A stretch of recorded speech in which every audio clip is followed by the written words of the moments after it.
The open race should be intense, exciting, a lot of words. People be getting after it to try and transfer into the All-Star race.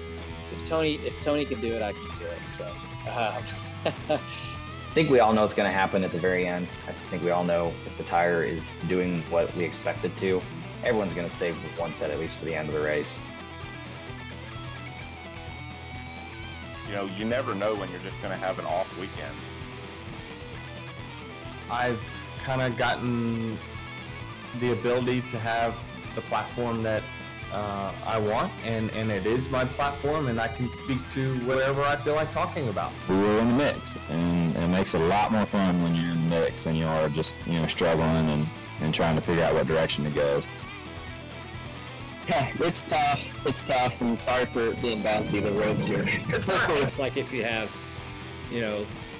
the all-you-can-eat buffet every single day of the week, people are going to get tired of it, right? So if it's a special thing, I think people get more excited for it. Hi, Bo. Raise your hand up so she can see it. There you go. Truthfully, even as a company, I think it was, very head-scratching why at the beginning all four of us just went instantly straight to the back. We just really struggled. Welcome on to the Backstretch. I am News 5's Heather Williams, and it's going to be a little bit of an abbreviated podcast this week. I went on vacation. I don't do it very often. This is kind of like my 1, maybe 2 weeks throughout the NASCAR season that I'm out of town. I still do work on this, but what happened this week is that because I was out for most of the week out of town with my family, and because Chris's race team, the Henderson Motorsports truck team, the number 75, driven by Stephen Parsons, is running North Wilkesboro this weekend.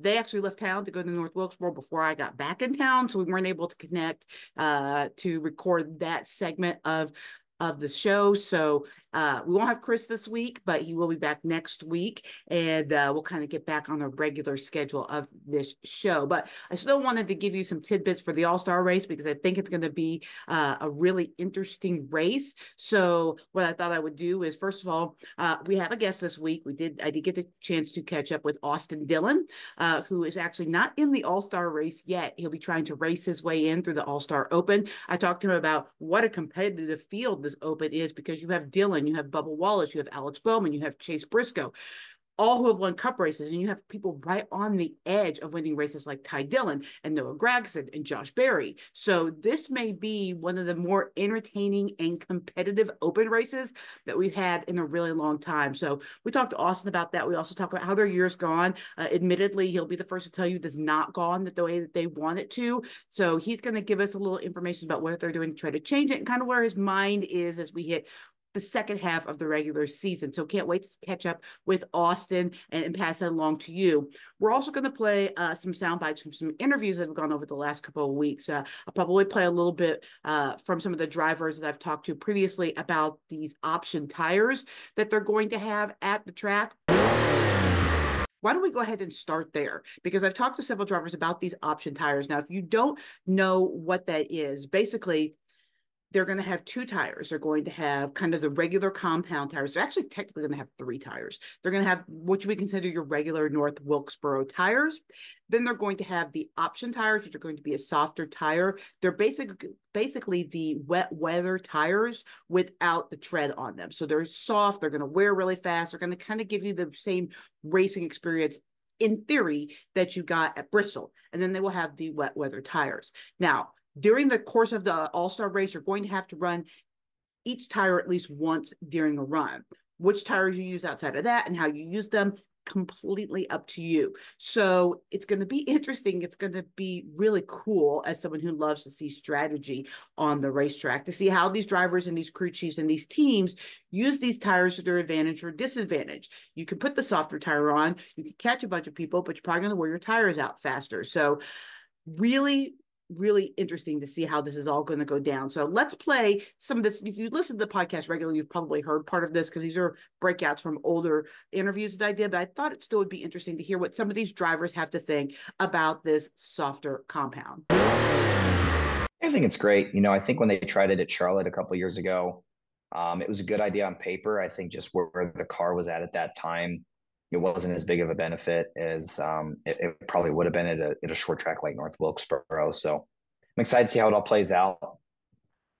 The amount of sets that we're going to have, the amount of freedom they're going to give the teams, I think opens up the opportunity for some mixing up. I think we all know it's going to happen at the very end. I think we all know if the tire is doing what we expect it to, everyone's going to save one set at least for the end of the race. But the rest of the weekend, it'll be interesting to see who, what teams use it when to set themselves up for that final run. So I know they did that a couple years ago at Charlotte, and I don't think it panned out the way that they were expecting it to. But I wasn't participating in the All-Star race at that time, so I'm pretty excited about it just to see what's going to happen. Hopefully the tires, have a significant advantage in speed, and if that's the case, then I think it'll be a home run and a really, really interesting race. So yeah, I'm excited to try it for sure. The other little bit of sound that I wanted to play with you comes from Kyle Larson. As you know, Kyle is attempting the Indy 500, Coke 600 double. He, during one of the rain delays, because they had a lot of rain this week in Indy, did an open media session on Zoom with a bunch of the kind of regular NASCAR media people that cover the sport. One of the things that he was asked about is if he makes the second day of qualifying, the Fast 12, if you will, it's going to make things really tight to get back to North Wilkesboro. So he was asked, he's going to miss Saturday, all of Saturday. He's not going to make it because that's Indy qualifying. So he was asked, is he concerned about the logistics around this? Because it's going to be tight, not only if he makes Sunday for the All-Star race at North Wilkesboro, which is a non-points race, but also for the Coke 600, much more important because it's a points race the following week. So is he concerned about that? Yeah, no, I'm not stressed out about logistics at all. I feel like we've got a good plan, and so yeah, I feel like I'm just kind of tell me where to be, tell me when to get in the car, tell me which car I'm getting in, and we'll go. One of the other things that he talked about, he being Kyle Larson in this media session, was the endurance, right? We're talking about 1,100 miles behind the wheel of a race car, 500 at Indy, 600 at Charlotte, plus the travel in between. And other drivers have done this, right? Kurt Busch has done this, Robbie Gordon, John Andretti, Tony Stewart, but it's a lot. It's a lot. And not very many drivers have had successful runs of both. I think Tony and Kurt being the most successful at this. So does Kyle Larson think he can handle 1,100 miles behind the wheel? I've thought about it a little bit, but if Tony can do it, I can do it. So, but no, it's I am taking it all a little bit more, or at least my health and fitness and sleep and all that, definitely a little more serious than I typically do, just to be kind of prepared and ready for, this, because it is, I imagine, going to be more difficult than a normal Sunday for me. But yeah, I feel like I'm pretty healthy and fit, and I'm never wore out or anything after a race. So I think I should be fine. All right, so kind of now focusing now on this week. Great conversation with Austin Dillon. As I mentioned, talks about the Open, talks about what he needs to do to be successful as we head into the second half of the season. So let's get over to Austin. Thank you for joining me, Austin. I want to talk about this weekend because I'm pretty excited about this Open race because I feel like, it's bad news for a lot of drivers because there's a ton of competitive drivers that aren't already in the All-Star race like yourself. But it's good news for us fans because I see you and Bubba and Alex and Ty, and there's just a lot of really good drivers that are going to be battling out for those All-Star spots. Yeah, for sure. The Open race should be intense, exciting, a lot of words. People be getting after it to try and transfer into the All-Star race. So what do you feel like? This is our second year going back to Wilkesboro. I know the racing wasn't maybe the most competitive last year, but what do you think about the All-Star race at North Wilkesboro? Well, I'm glad it's at home. It's a short track. I think we'll figure out, what the racing is when we get there. it's nice being around a ton of historical race fans, is I guess what I would call them. Because I feel like the race fans that are coming to North Wilkesboro, their families grew up going to the races at North Wilkesboro, so their kids now are going to it. And you just see a lot of real NASCAR fans out at North Wilkesboro. The strategy with the tires and the alternate tires and the primary tires, have you talked about that at all? Do you have a strategy of what you guys are going to do with that? Yeah, I don't know. It'll be interesting to see how that's played out, but I'm assuming you'll use your hards early and then try and have your good tires for the end, and depending on what the difference is in time. So, yeah, I'm assuming that the softs will be used for the last run.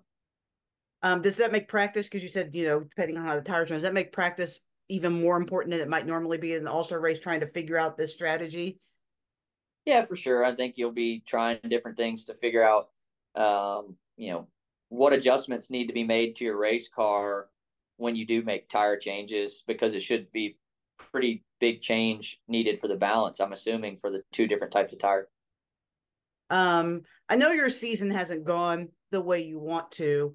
Neither you nor Kyle, really. Do you guys like a chance? Maybe, I know the All-Star race is still a race, but maybe a little regroup, a little like try to figure out strategies. We hit the second half opportunity that this week kind of brings.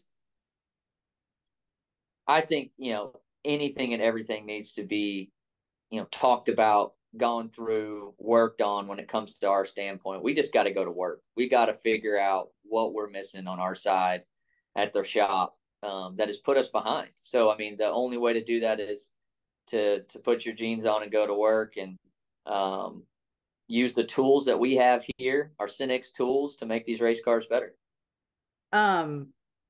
You do so much off the track too. Like, I love keeping up and following along with your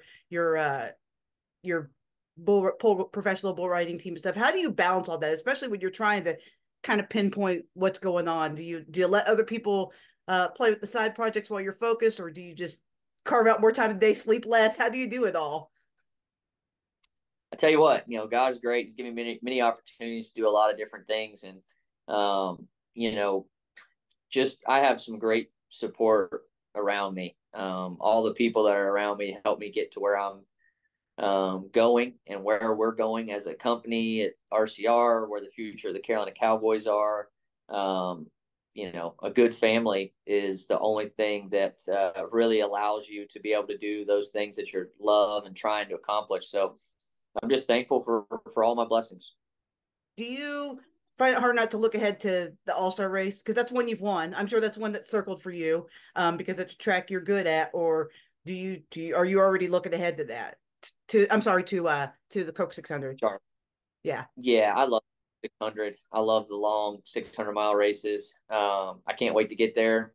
I'm excited. I hope that we can turn our season around right there. It could be the start to something great for the second half and really make a push as a group. So, yeah, Charlotte's always been a place that I can try and right the ship. So I'd like to go there with confidence and really get after it.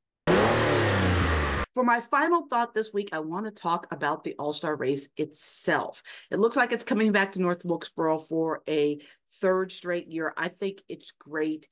The history nerd in me loves the revival of this old track, loves the fact that we found a way to fit it into the schedule without really taking away from other tracks that put on probably at this point better racing, especially in the next Gen 7 car, whatever you want to call it. I would like to see the same kind of transition happen if we can ever get the Nashville Fairgrounds going. Let's try an all-star race, or maybe it looks like the Clash is going to Bowman Gray. Using these old tracks that we don't know how these cars are going to respond, let's use those as these exhibition races, these cool high stakes but low pressure races, and then ease them in. If it works, we put them on the regular schedule rather than throwing a track on the schedule and not knowing how it's going to go. I'm a little worried just for, say, like Iowa. Who knows what's going to happen there? I mean, right now, the tracks in that range are putting okay racing on, so I think it'll be a pretty good race. I say okay with a little bit of sarcasm. but you never know how the next gen cars are going to react there. So I like this. I like this kind of using North Wilkesboro as a testing ground. Bowman Gray in the looks like it's probably going to be used, as I said, for the Clash. Those kinds of things are a really neat way to honor our history and get those tracks back on the schedule without kind of messing up the good thing of what we got going with some of these mile and a half, which right now, I've said it before and I'll say it again, the best racing right now is on the intermediate tracks.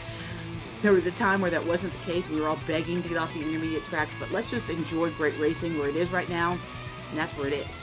Thanks for joining us on the Backstretch. We'll see you next week.